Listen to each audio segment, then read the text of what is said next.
was a very rainy day, and the family wanted that. And so we dug the grave with the backhoe, of course, and but it rained and rained and rained. And so there was some water in the bottom of the grave. We put the vault down there before the service, of course, before they came from the funeral home. It floated. Wow, that's pretty heavy. Yeah, they're heavy, but you have to, I mean, we do this all with power machinery and backhoe. Did you tell them what year this was? Oh, this was back 1917. No, jeez. this was about 1973. 1973. 74. Let's go over to the fireman's statue here.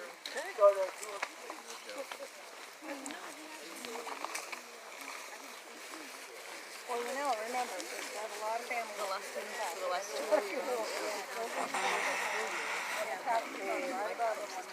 Oh, yeah. Dripping on my back. Take the drippy one. Of course I do.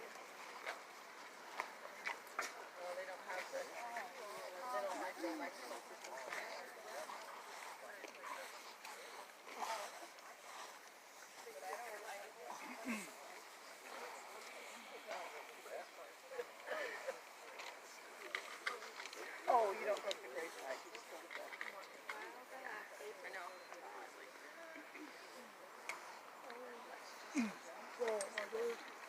Very good. So, I'd like to introduce Joanna Lambing, who's on the crew out here, who is responsible for these nice interpretive signs you're going to see some of. We hope there become many more on really noteworthy elements in the cemetery. And she's going to be assisting us in this tour through various interesting elements. Joanna, let's see what your voice is like when you want to use it. Oh, you probably could use it. No, it's okay. So, good afternoon and thanks for visiting our cemetery. I also want to add a plug. We'll be having a free fall cemetery tour Saturday, October 5th at 10 a.m. So you're all invited if you'd like to attend. There's no charge and we'll meet right here. There'll be some publicity regarding that too, but it's kind of a fun tour for people to learn a little bit more about the cemetery and the occupants. So this statue was erected in memory, as it says, of departed Walla firemen, many who lost their lives in the line of duty. That the statue is typical of what their firefighting apparel was at that time. And an interesting thing about this statue is it was paid by a businesswoman, Josephine Wolf, who is known to many as a local madam, but she was very charitable and really supported the firemen, the Catholic Church, and orphans. Are we going to visit her grave, right? Yeah, we'll visit her grave later. And there's a copy of this statue at Crawford Park, next to the farmer's market, and that's in the vicinity of one of her former establishments. She had two that I'm aware of. But you know, she had a great affinity for firemen because a lot of the firemen were young 18-year-old single guys who hung out all day. Well, a lot of her friends and clients were young 18-year-old firemen, single guys who hung out during the day at her establishment. And so it didn't make much money, and so this is important, being true to that relationship that she had with them. We're also later on going to find a site where she honored her employees. So, both men and women. Yep. Did you go over the JR statue or We wanted to hear from Sherilyn. Oh, she's busy. About the oh, there you are. You want to do it from there, or you want to come over here?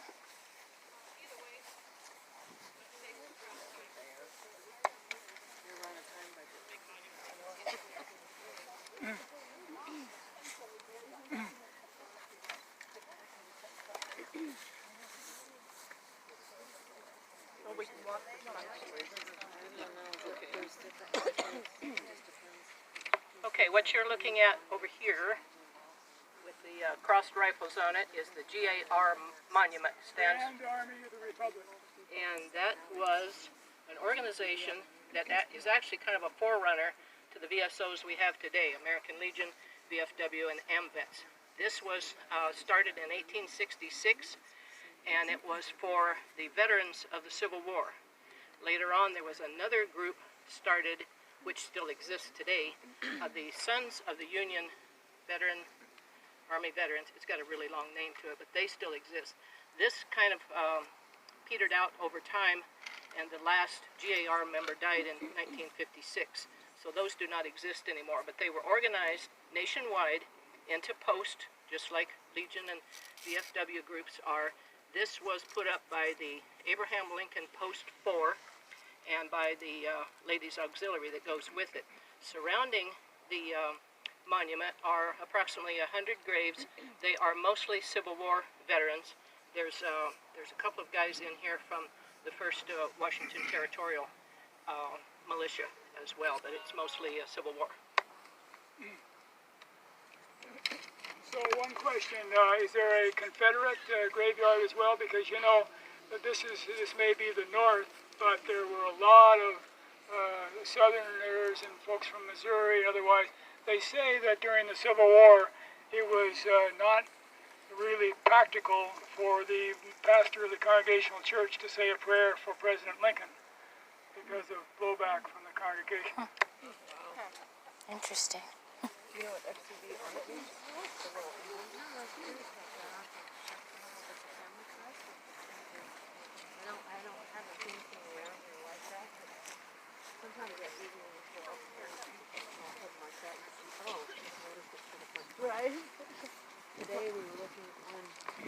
So those of you who can, please walk briskly. We have a lot of territory to cover, a lot of words to admit here about interesting stories.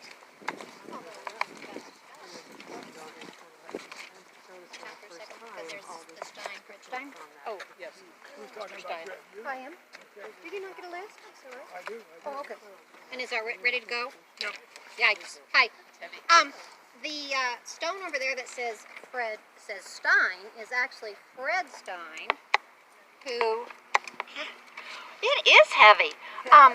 Who was just a humble blacksmith in the early days, 1860s. However, he was a really enterprising guy, and on the very site of his blacksmith shop, there on Main and 4th, he later built the Stein House Hotel, and that was a seriously elegant place for the time. He also had the stagecoach stopped there, so it was a really busy, hopping place. Unfortunate fire, 1889, I believe, burned down his Stein House Hotel except for one wall. So if you go down Main Street and then look down 4th, look south on 4th, you'll see the one wall that belonged to the Stein House. The rest of the hotel is now called the Dakers and was rebuilt from that salvaged wall.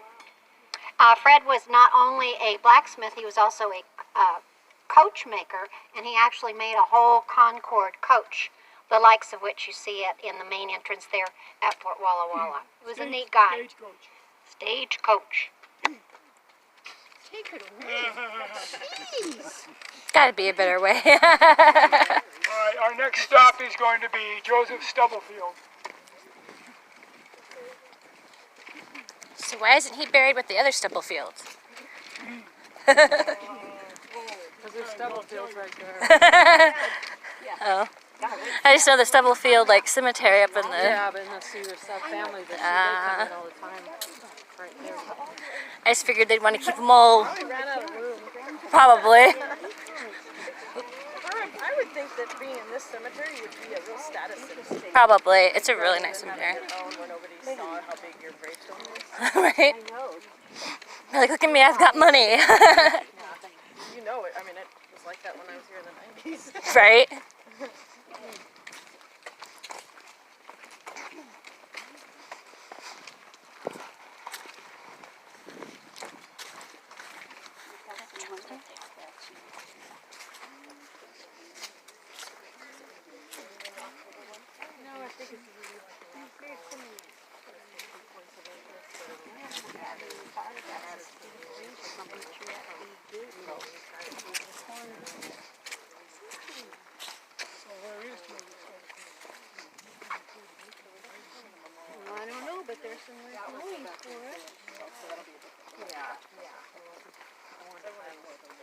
Yeah, that's what that one means. And I'm hoping if I can pull it off, to have a Halloween at night.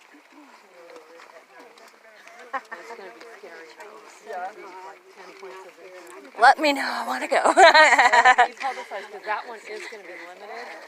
Oh, For how many people, but we might end up holding two. I'm trying to get the Walla drama club to help me with it. So, I'm right now in just kind of a negotiation stage of that.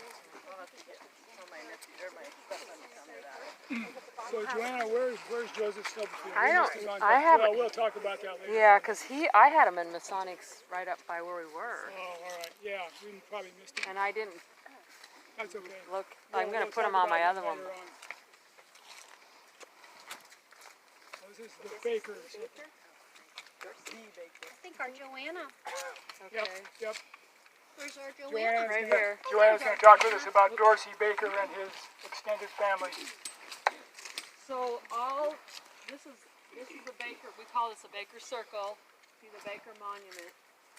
So these are all descendants of Dorsey Baker from 1823 to 1888. We also have the oldest known burial that we know of recorded is Eva Baker was an infant. Is right over here in this circle. So he was an early Walla pioneer doctor and leading businessman. He opened Baker Boyer Bank in 1869. It's now the oldest bank in the state. And then he donated the original 4 acres for Whitman College. And he also started the railroad in Walla from Walla to Wallula, 1871 to connect the city to the Columbia River. And that's it. And he asked people if they wanted to help financially. They did. They said, They were stubborn. Yeah. He also was a major donor for Baker School there behind the Rose Street Safeway. First public school building in the eastern Washington, east of the mountains. So what's the date of the oldest Baker burial there? she died in 1854, the year she was born. oh. So yeah. What was the question? Baker City connection. I'm sure. I don't think, I've never been able to I find don't one. know. You would think so, though, but It's not that uncommon. So it's interesting. The family member that takes care of this, it's local. Everything has to follow you see the stones are all the same. It's primarily Yeah. cremations in here. oh wow, all that for But cremation? we were plotting out, there was one the other day, a cremation burial, and started looking.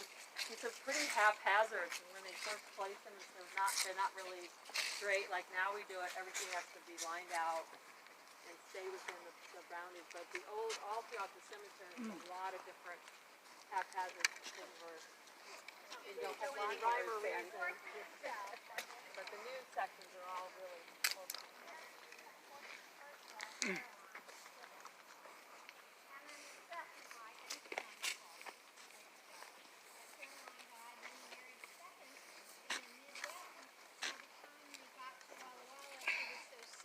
She actually died after she arrived. So then he remarried the 3rd time. But he was a prolific guy. How many kids did he have, Steve? It was like 10 or something, but he unfortunately lost 4 of them in a period of just almost a year from when it was a diphtheria epidemic in 1887. It was really pretty sad. 4 little girls. Those who are familiar with Baker Center on Boyer, the beautiful mansion, that was built by one of his youngest daughters, maybe the youngest one, Mabel Baker. Anderson, who was married to Joanna. But it wasn't I don't know if you want to do that. The one that I used has the most pictures of that one there. The whole fraternal organization is full. We'll talk about this. Babe, are you coming? So over here you see the Bernie Monument and Bernie Drive, Bernie School. This is Ulysses Bernie, whose mansion is out on Bernie Drive. How many of you remember this mansion that sits way back? He was from Switzerland and was a major vegetable, actually fruit grower and warehouse for shipping fruit. He was also the chair of the school board, and so now we have Bernie School.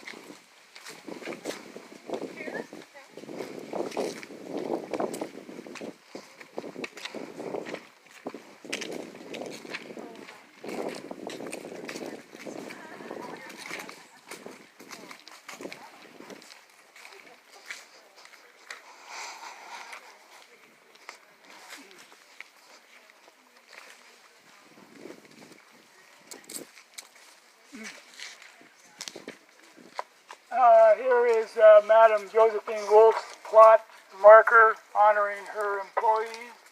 Some of their names are just first names of some women, some men who were, custodians or other staff there. Joanna's going to talk to us more about that.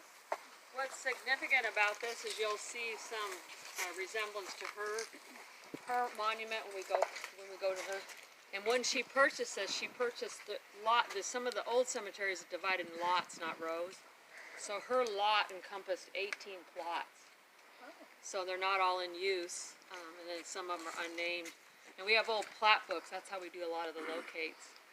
And then on hers, in her section, we visit her. Where her monument is, she purchased another lot of 18, and she's the only one there. So that's. She didn't want anybody buyer apparently. Interesting. Some of these old family lots that were purchased, they may only have one or two burials because their descendants died, and then under no circumstances when we sell them, it's like a deed. They own that. We have to be very careful and cross-checking. It's always when somebody new comes into work. Yeah, some of them don't have anything on them. Be careful. Stay away from the old sections. We have new sections to sell. We've had a couple chapters in the last couple of years with our new kids.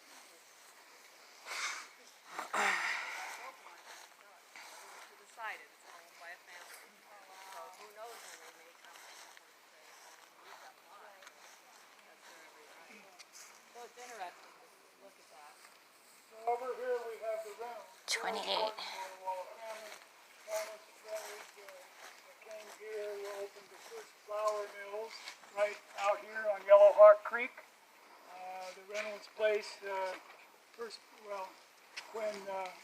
and then Lettice, Ransom Clark's widow, Lettice, he had one of the first donation claims in this area. 640 acres all out here. Later became the Prospect Point School District, goes all the way to Plaza Way. His cabin, she actually finished. In 1858, he went to Portland on some business, died there. She came back with her son, finished the cabin, and then married her neighbor, Almus Reynolds. She became a great benefactor, the first Walla Walla YMCA there on Spokane. She donated the property for Reynolds Hall at Whitman College, many years, now gone. So he, actually their son, Alan Reynolds, married Franny Kirkman. Yep. Right, in fact, their house is right next to the Kirkman house. Alan and Betty.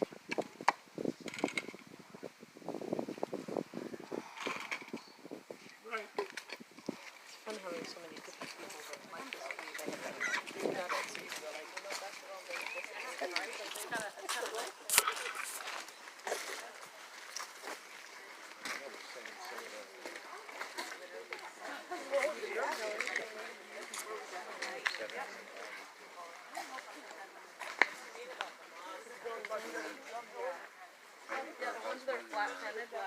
Yeah, it really does. And it's not too bad. Well, they think And Joanna will tell us about Jesse Drumheller, the Drumheller building.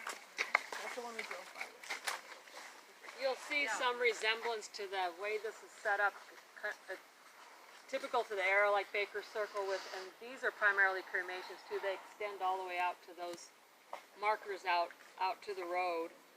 And Jesse Drumheller he lived 1835 to 1907. He was a pioneer rancher who came to Walla Walla in 1859. And he had property and grazed stock all over the Inland Empire. He then purchased O'Donnell Hardware store in 1900 and started the Drumheller Company, which people, if those of you that have been around, that was a landmark.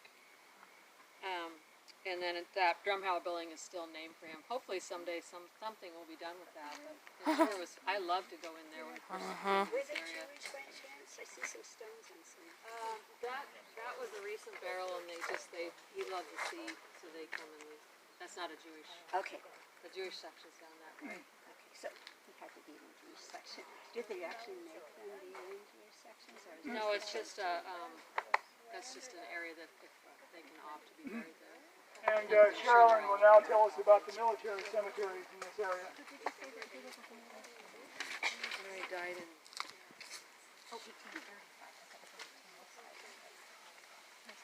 see all the ground that's turned up over there? That is the result of a small grant that the cemetery received to start redoing the veteran section. Well, right here.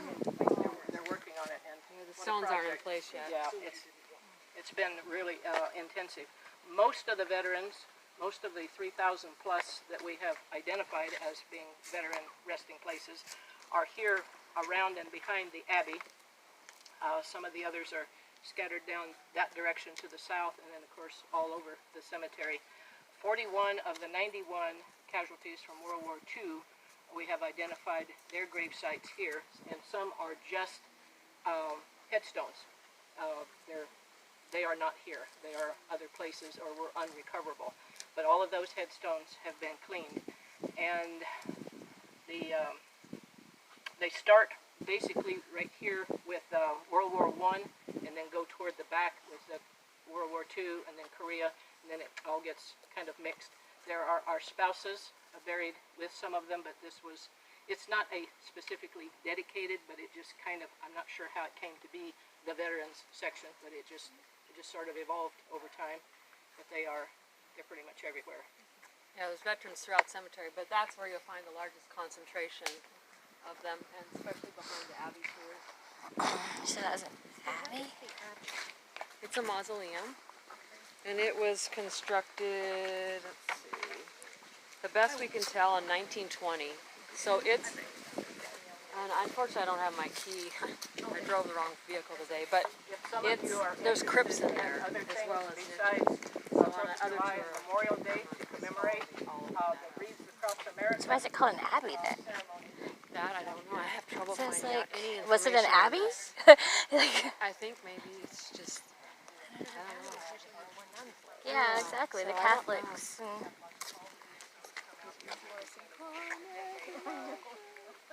Air Patrol is mainly the ones who sell those wreaths, and they're live wreaths. They have just a single red bow on them.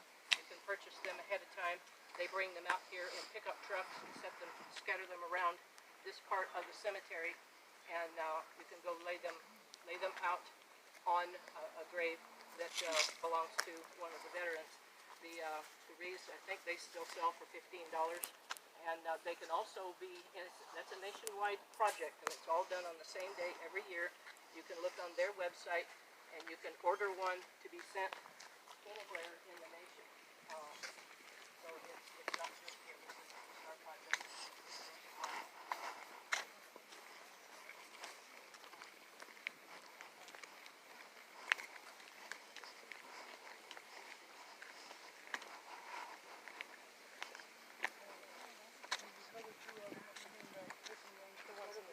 The barn. No, from the barn. Oh, Because yeah. there's so many people on it. They'll share it. Good, And good. so, yeah, so we were talking about What doing about that. the ones from the, Stubblefield, there were 4 stolen. They were actually wound up in the Fort Walla Cemetery. In 1968, the Parks Director found them. I've now found 2 of them and recovered them. We've taken them back. what about the one at Pioneer Park you found? Yeah, that's the first one. You could put, oh, There are 2 to go. To go. So, yeah. For Stubblefield too. Is that what you said? Yeah, right. So there's. All right, here's some names of streets in Walla Walla, roads. Joanna's going to tell us about Abbott's. so that, I don't have a lot on the Abbotts. J.F. Abbott was 1824 to 1896. He started the first stagecoach line from Wallula to Walla Walla in September of 1859, and it operated until May of 1871. The company was then sold to another stage company. So John Abbott, you can find him very often out at Fort Walla Walla Museum in a time-traveling capacity. Is he still with us? He was kind of shy. That The man who wasn't his portrays memory. John Abbott is kind of shy, so it's hard to get him to perform, but he's really good when he does. All right, Abbott Road, and that was the first school where Prospect Point is, was Abbott School. He's also a guy that owned lots of property. Lots. He and his wife, Susan, I must say. They were good business partners. Yeah, he owned much real estate. They were farms. They owned city property, lots of it. So here's Charles Russell's grave. He was the quartermaster at Fort Walla Walla. And before that, in the Indian Wars of 1855, he had a large role as a quartermaster in charge of supplies. So at Fort Walla Walla here, established in 1856, he actually established a farm out on what's known as Russell Creek Road, along what's known as Russell Creek. And we did the first wheat farming. I mean, Marcus Whitman had planted a little bit, and the Hudson Bay Company a little, but so he was really a pioneer farmer in this area. There were horses kept out there for the cavalry, and Charles Russell.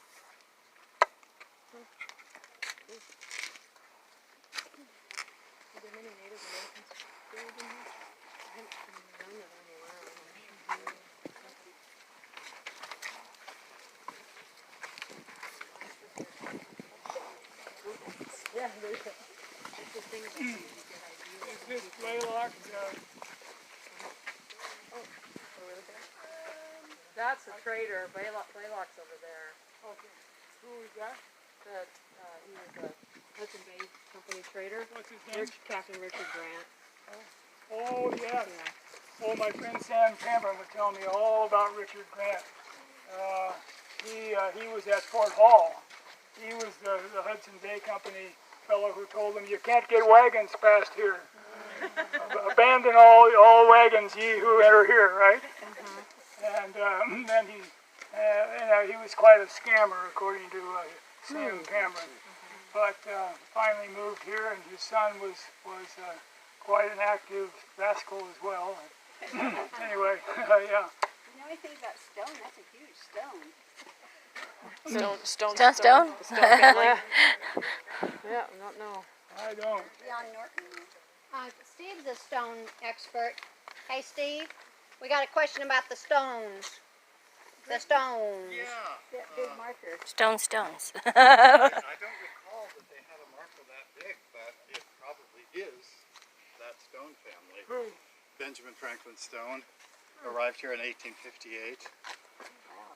The son of whom, one of the sons of whom, built the so-called Frank Lloyd Wright House at 1415 Modoc.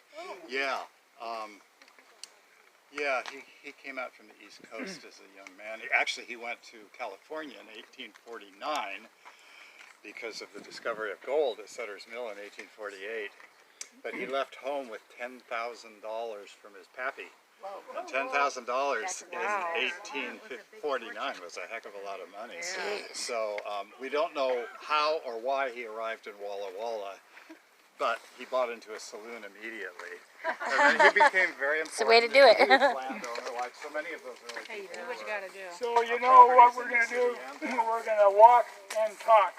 Talk as we walk. We have a long ways to go to leave here by 1, which is 15 minutes. 15 minutes. This is where we lose it, man. Up here you have the Jewish cemetery, right in the corner there. So this area is unique. A lot of the Star of David's above a lot of the names, and there's Hebrew lettering on the back. You'll recognize some of the names if you're from men in Walla for any period of time. These used to be B. Barron's Sons Metalworks downtown. And there's a Jewish tradition of placing the stones on the markers to say that they have visitors in lieu of flowers. Okay, I was wondering about the stones. I've got a question for you, because I did not think that the Drumheller family was Jewish, and Susan doesn't think so either. But 2 of those markers had stones on them. Yeah, I saw that too. Well, one of the newer ones, the family, he passed away rather suddenly. He loved the coast. So they're going to bring I saw seashell. There was one seashell. So I don't know. There were a couple But I of think I've seen that in the Catholic section. I think maybe other people. I know a lot of them do like just a tradition. Yeah, maybe do Santa coins, or but flowers, and Yeah. we have restrictions on certain. We try to have restrictions on flowers, No plastics. plastics, put it outside the marker, Yes. no lights. I know some people do coins and We stuff. have Christmas trees that fall over during Christmas. We've been pretty good the last couple of weeks. Oh, there's been one out there that's like pink. Oh, And then the wind comes and blows over that'd be the walls. worth the photograph for that. On our right we have the Elk Cemetery. On our left we have the Spanish-American War burial ground.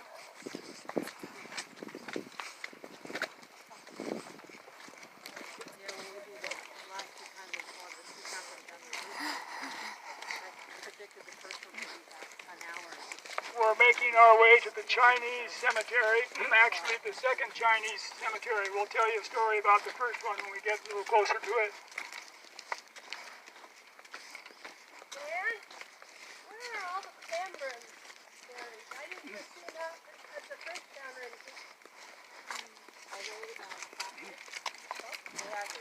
Well, it is said that a couple of Cameron children were buried at Frenchtown. They're not on the list, but you have to ask Sam about that. Yeah, that's a good question.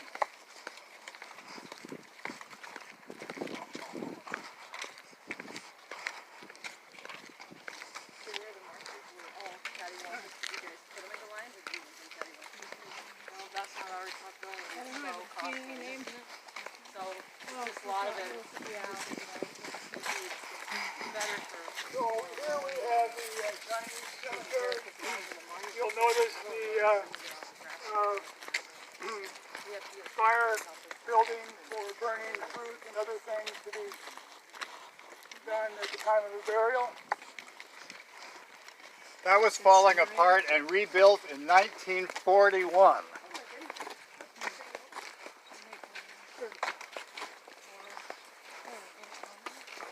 I think they also burned money. I see Fake it. money Yeah. that you could buy. You could buy money That must specifically be to why they burn. call it the bank. Huh? Yeah, that's right. It is the bank, isn't it? Yeah. You have to come. I just took things to the fall tour. Oh, on the 5th? Are you going?